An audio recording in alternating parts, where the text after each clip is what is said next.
Sa videong ito nga pala mga perts ay ipapakita ko sa inyo kung bakit kami biglang natalo sa kadahilan ng paglalagdi umano may ginawang milagro ang kalaban. Sa una pa lamang ay makikita naman na palong-palo na ang mga kalaban.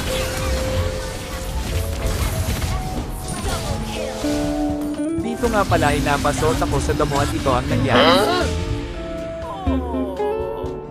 Dito nga sa late game nagsimula ang milagro, kaming dalawa ni Karina ay bigla na lamang naglag.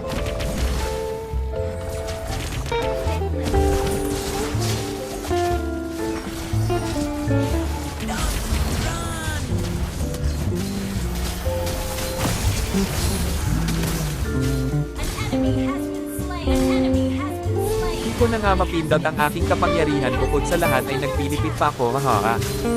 Buti na lamang at nasabihan ng galing si Layla at ako'y kanyang pinutektahan, hahaha.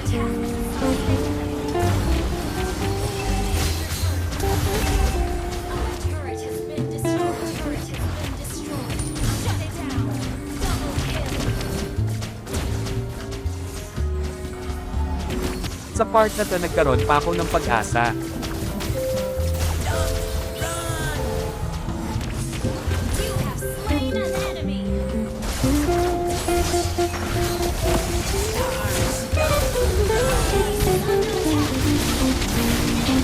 Ngunit kahit anong pilit at gawin ng ating bida sa bandang huli ay ito pa rin ang nangyari.